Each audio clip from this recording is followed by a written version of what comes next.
ప్రియమైన వాళ్ళారా, ప్రభు అయిన యేసుక్రీస్తు అందరికీ వందనాలు. మరి ఈ దినము మన యొక్క వాక్య ధ్యానం కొరకై మరి ఎఫెసీయులకు రాసిన పత్రిక 4వ అధ్యాయము 27వ వచనం చదువుతానండి. ఎఫెసీయులకు రాసిన పత్రిక 4వ అధ్యాయము 27వ వచనం. అపవాదికి చోటీయకుడి, అపవాదికి చోటీయకుడి అనేటువంటి విషయాన్ని మరి అపోస్తలుడు పౌలు రాస్తుంటున్నాడు. ఎందుకంటే ఇక్కడ అనేక విషయాలు ప్రసంగిస్తూ ఆ, అబద్ధము మాని ప్రతివాడు పొరుగువానికి సత్యము చెప్పాలా, కోపడు గాని పాపం చేయకుడి.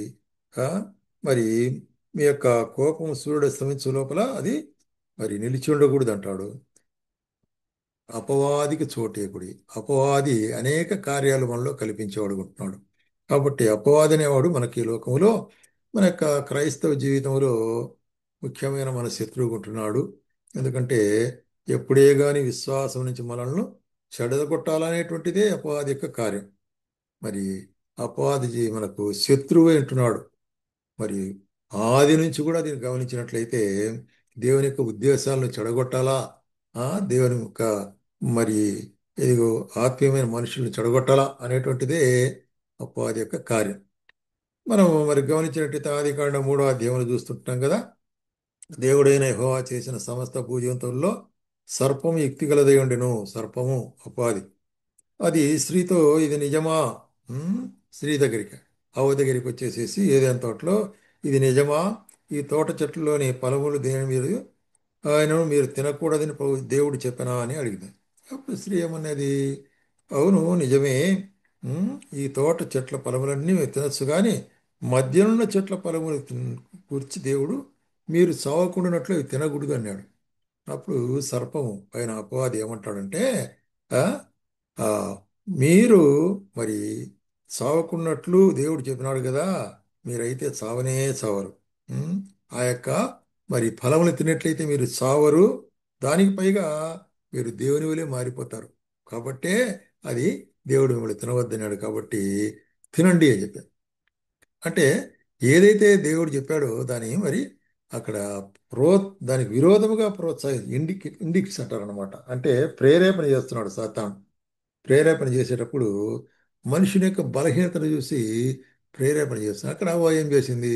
సరి అని సరేసి తృణీకరించి తినేసింది. దాని ద్వారా పాపము లోకంలోనికి వచ్చింది. ఎందుకంటే దేవుడు తినకూడదు అని చెప్పినట్టు కార్యము తిన్నది. కాబట్టి ఆజ్ఞాతిక్రమం పాపం అయిపోయింది అనేటువంటి కార్యాన్ని మనం చూస్తున్నాం. కాబట్టి అపవాదికి చోటు ఎక్కడుంటే అపవాది మన బలహీనతలు బట్టి మన దగ్గరికి వచ్చినప్పుడు మనము జాగ్రత్తగా ఉండవలసిన వారుగా ఉంటున్నాము అనేటువంటిది.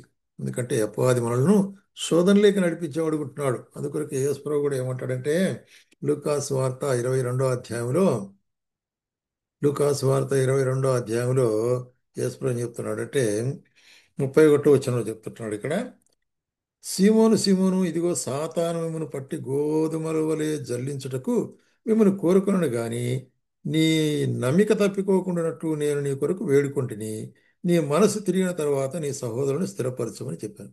కాబట్టి ఇక్కడ యేసుప్రభువే చెప్తున్నాడు, సీమోను, పేతురు, సాతాను మిమ్మను పట్టి జల్లించేదాని కొరకే, అంటే శోధించేదాని కొరకే, మిమ్మల్ని చెదరగొట్టేదాని కొరకే ప్రయత్నించినాడు. అయితే మిమ్మల్ని గురించి మీరు తప్పిపోకుండా ఉండేదాని కొరకే నేను వేడుకున్నాను, నేను సాయం చేస్తున్నాను. కాబట్టి మీరు నిలిచి ఉండినట్లు ఒకరినొకరు ప్రోత్సాహపరచుకోండి అన్నట్లు మీ సహోదరులను ప్రోత్సాహపరచుడు. కాబట్టి సాతానుడు ఏం చేస్తాడంటే మనుషుని యొక్క బలహీనతలు చూసి అక్కడ మరి శోధనలోనికి లాగేటవాడు.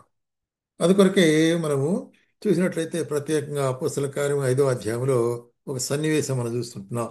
ఇక్కడ అపోస్తల కార్యం 5వ అధ్యాయంలో అననీయ అనే ఒక మనుషుడు ఉన్నాడు. అతని భార్య పేరు సపీరా. వీరిద్దరు కలిసి ఏమనుకున్నారంటే మన పొలం అంతా అమ్మి అపోస్తలకు పరిచర్య కొరకే ఇచ్చేస్తాము అని తీర్మానించుకున్నారు. తీర్మానించుకుని పోయి పొలం అమ్మినారు. అమ్మిన తర్వాత పొలంలో ఒకవేళ చాలా డబ్బు వచ్చిందేమో కానీ వాళ్ళది ఒక మరి సాతానుడు ఒక దురాశ కలిగించినాడు. ఏమిటి? కొంచెం ఉంచుకోండి, ఎంత అంతా ఎందుకు ఇవ్వాలా అన్నట్టు. కాబట్టి వాళ్ళు ఏం చేశారు చూడండి. మరి ఆ అననీయ మరి భార్య ఎరగకుండానే దాంట్లో సొమ్ములో కొంచెం దాచుకొని మరి మిగతాది పేతురు దగ్గర తెచ్చి ఇచ్చినాము. అప్పుడు పేతురు అడుగుతాడు, దీనికి ఇంతకే మీరు అమ్మినారా అని అడుగుతాడు. పేతురు అవును అన్నాడు. అప్పుడు ఏమంటాడు పేతురు అంటే, అప్పుడు పేతురు ఏమంటున్నాడు, అననీయ, నీ భూమి వెలలో కొంత దాచుకొని పరిశుద్ధాత్మను మోసపుచ్చుటకు సాతానుడు ఎందుకు నిన్ను ప్రేరేపించను? కాబట్టి ఇది సాతానుడి ప్రేరేపణని మరి అపోస్తలుడైన పేతురుకు తెలిసిపోయింది. కాబట్టి సాతానుడు ప్రేరేపించినాడు. దేవుడు ప్రేరేపించి తన యొక్క పొలవనని ఇమ్మని చెప్పినాడు, తీర్మానం చేసుకున్నాడు. అయితే మధ్యలో సాతానుడు వచ్చినాడు. కాబట్టి మన జీవితాల్లో కూడా సాతానుడు తన యొక్క మరి ఆలోచనల ద్వారా మన మీద అటాక్ చేయగలడు. దాని తర్వాత వాళ్ళ భార్య కూడా వచ్చింది. ఆమె కూడా ఏం చెప్పింది?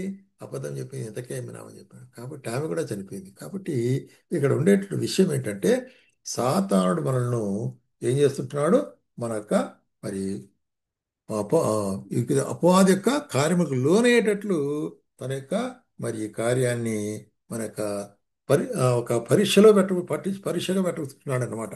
కాబట్టి ఇది ఒక పరీక్ష కదా, వాళ్ళిద్దరికీ ఇది ఒక పరీక్ష. అట్లాగే మనం గమనించినట్లయితే 1 కొరింథీయులకు 10వ అధ్యాయము 9వ వచనంలో ఏమంటాడంటే, రైట్, మనము ప్రభువును శోధింపకిందము, వారిలో కొందరు శోధించి సర్పం వలన నశించిరి. వారిలో అంటే ఇక్కడ మరి ఆ మరి ఐగుప్తు దేశం నుంచి బయలుదేరి వచ్చినటువంటి ఇస్రాయేల్లో మార్గమధ్యంలో జరిగిన కార్యాలు సన్నివేశాల్లో ఇదొకటి. ఏంటది? వారు కొందరు శోధించి సర్పం వలన నశించిరి.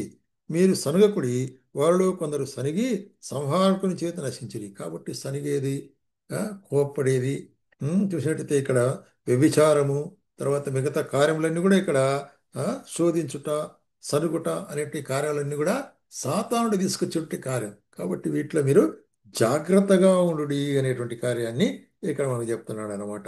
అట్లాగే మరి మత్తయి సువార్త 5వ అధ్యాయం 37వ వచనంలో కూడా ఏం చెప్తున్నాడు అంటే, యేసు ప్రభు మరి మీ యొక్క సంభాషణ ఎట్లా ఉండాలా, మరి యథార్థమైందిగా ఉండాలా అనేటువంటి కార్యం చెప్తున్నాడు.